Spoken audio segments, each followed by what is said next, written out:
जय माता की, जय श्री महाकाल। आज मैं आपको बता रही हूँ, आप लोगों के बहुत लोग ये एक ही क्वेश्चन करते हैं कि दीदी हमारी पूजा माता रानी को लग रही है क्या, हमारी पूजा भगवान को जा रही है। एक साथ मुझे बहुत क्वेश्चन आए थे, मैं आपको इसमें वीडियो बना करके दे देती हूँ। तो देखिए, ये सब लक्षण नहीं होने चाहिए। अगर आपको ये सब लक्षण हो रहे हैं तो आपकी देवी देवता को पूजा नहीं लग रही है, किसी प्रेत पिशाच को आपकी पूजा लगती है। इसमें से अगर आपके 5-6 लक्षण भी होते हैं एक तरह के, तो सोचिए आपकी पूजा देवी देवता तक नहीं जा रही है। ठीक है, तो जैसे कोई लोग ईर्ष्यावश, जेलसी होती है जिनको, जेलसी वश ये लोग इन क्रियाओं को अपनाते हैं और दूसरों के ऊपर तंत्र मंत्र करवाते हैं, जो कि आज अत्यधिक हो चुका है। अत्यधिक पैसा जिनके पास है, लोगों के पास 2 नंबर की कमाई होती है, वो लोग ये ज़्यादा व्यभिचार करते हैं और बाकी लोग इतना ज़्यादा नहीं करते हैं, क्योंकि वो दिन रात इसी काम में लिप्त रहते हैं। तो आपको मैं इन सभी बातों के लक्षण बताती हूँ कि ये क्या क्या लक्षण इनके हो सकते हैं, और ये पक्के लक्षण है कि हाँ, आपके घर में तंत्र किया है और तंत्र क्रिया आपके घर में की गई है। ठीक है, अगर आपके घर का तुलसी का बूटा सूख जाता है, बेवजह ही सूख जाता है, आप पानी भी दे रहे हो, धूप भी चल रही है, उसमें सब कुछ चल रहा है, आपकी तुलसी हरी नहीं रहती है 12 महीने, क्योंकि तुलसी मोस्टली 12 महीने हरी रहती है, फिर भी 6-7 महीने तक तो हरी रहती है। अगर वो सूख जाता है तो सोचिए आपके घर में कोई तंत्र क्रिया की गई है। अगर आपके घर में कोई गुलाब का बूटा है, अगर तो उसमें गुलाब नहीं आता है, लगाने के बावजूद भी नहीं आता है, तो भी तंत्र क्रिया है। और अगर बहुत अधिक गुलाब खिलता है आपका, सामान्य से अधिक ज़्यादा, जैसे कि एक एक कली में 5-5 6-6 फूल खिल रहे हैं, तब भी आपके घर में तंत्र क्रिया होती है। इस चीज़ को लोग लाइटली लेते हैं, लेकिन है ये भी एक सिम्टम्स। लेकिन आप 4-5 भी अगर एक से हों तो माने आप ये चीज़ें। ठीक है, तो घर का जो अनाज रखा होता है वो ख़राब होने लग जाता है, जल्दी जल्दी ख़राब होने लग जाता है। अगर आपने उसमें दवाई भी डाल के रखी है तब भी उसमें कीड़ा लग जाएगा, जैसे कनक होगी, चावल होगी, दालें होगी, टोरा, ऐसे ही लग जाएगा, बहुत अधिक जल्दी जल्दी लग जाएगा। और ये भी एक लक्षण होता है। आप जितना मर्जी उसको सेफ करके रखें तो पूजा के स्थान पर आपको बदबू आने लगे, जैसे कि जलने की बदबू आती है, कई बार मांस जलने की बदबू आती है, सुगंध नहीं आती है। अगर आपके देवी देवता का वास होएगा, आप थोड़ी देर के बाद जाप करने लगेंगे ना, तो आपको थोड़ी देर बाद भीनी भीनी खुशबू, और वो अजीब सी फ्रेगनेंस होती है, वो अजीब सी होती है, और वो मंत्र मुग्ध तो उस खुशबू से हो जाते हैं, वो देवी देवता का आगमन होता है महसूस। ठीक है, तो ये सब ये लक्षण होते हैं। तो जैसे आप पूजा पाठ के लिए आप जैसे कई बार मेवे रख देते हैं, काजू बादाम रख देते हैं, मिश्री वगैरह रख देते हैं ना, तो नहीं, बहुत टाइम तक वैक्यूम में भी आप रखते हैं, उसके बावजूद भी अगर वो खराब हो जाते हैं पूजा का सामान, तो भी आप जानिए कि आपको कि वहाँ नेगेटिविटी का वास है, आपकी पूजा भगवान को नहीं लग रही है। नारियल अगर आप पूजा के लिए चढ़ाते हो और आप जब आप उसको तोड़ते हैं और वो ख़राब निकलता है, एक आध बार कभी ख़राब निकल गया, कोई रेयर चांस है ऐसा, बहुत पुराना हुआ तो निकल गया, तो अलग बात है। अगर आपका हमेशा ही नारियल ख़राब निकलता है तो आप जानिए कि ये आपके घर में नेगेटिविटी का वास है, आपकी पूजा देवी देवताओं तक नहीं लग रही है।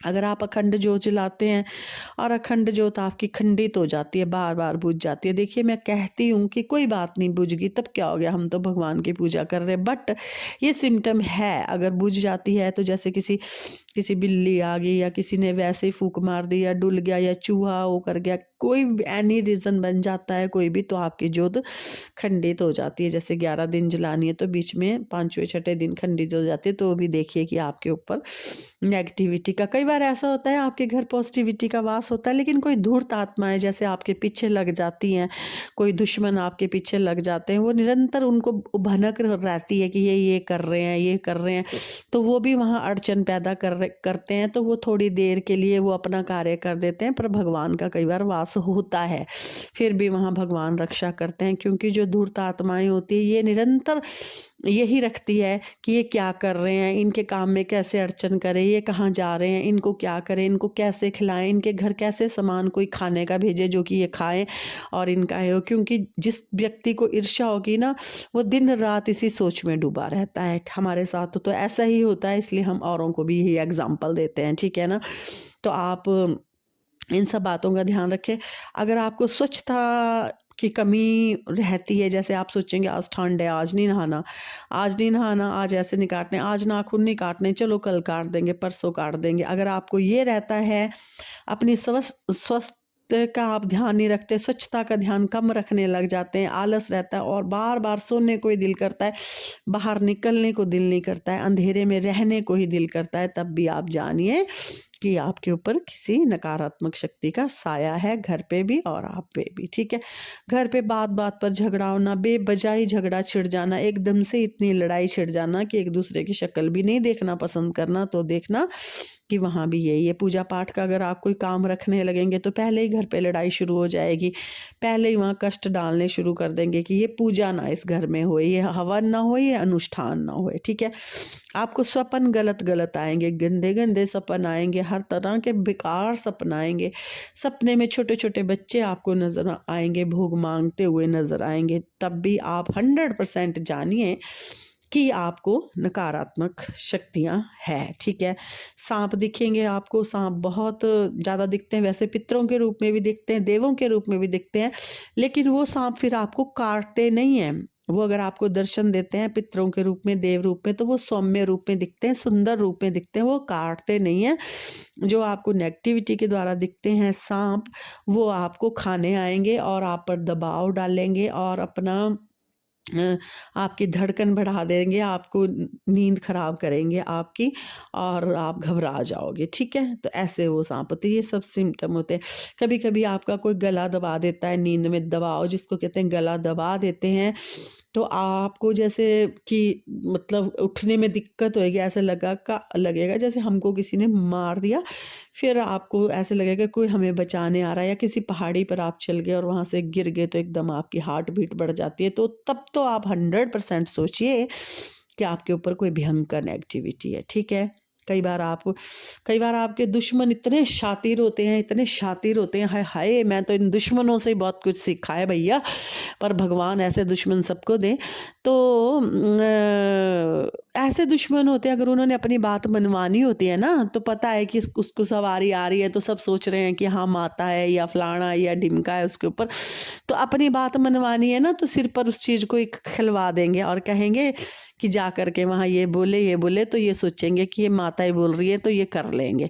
मतलब इन दुष्ट लोगों की आप अगर वो सोचे ना, मैं तो बस अब यही आपको वीडियो के माध्यम से, ये तो मैंने अपने बच्चों को चलो जानकारी देनी थी, उनके क्वेश्चन होते हैं, पर मैं यही कहती हूँ कि ये लोग जितना इन कामों के लिए समय लगाते हैं, अगर ये इतनी बुद्धि अपने किसी काम, व्यवसाय या कोई अच्छे कार्यक्रम में, पूजा पाठ में लगाए, तो इनको प्रभु प्राप्ति होए, इतने इनके शातिर दिमाग होते हैं। ठीक है, तो मेरा यही आपको एक वीडियो के माध्यम से बताना था। थोड़ी थोड़ी नॉलेज मैं आपको ऐसे ही दिया करूँगी, जल्दी मुझसे लाइव नहीं आया जा रहा है, आपको नॉलेज से मतलब है, चेहरा आपने मेरा देखा ही हुआ है, और मैं आपको हर तरह की नॉलेज देने की कोशिश किया करूँगी, ताकि आप अपनी लाइफ में अवेयर होएं और अपना इलाज करवाएं अच्छे से, ना कि कहीं जा कर के आप ये बोले कि वहाँ से हमें ये हो गया और वहाँ से हमें वो हो गया। जब आप किसी दरबार में जाते हो तो ये सब सिम्टम आप लोगों के साथ हो रहे होते हैं पहले, और आप इल्ज़ाम देते हो फिर दरबारों को कि वहाँ से हमारे साथ ये हो गया और वो हो गया। तो ऐसा आप सब ना करें, ना करें, ना करें।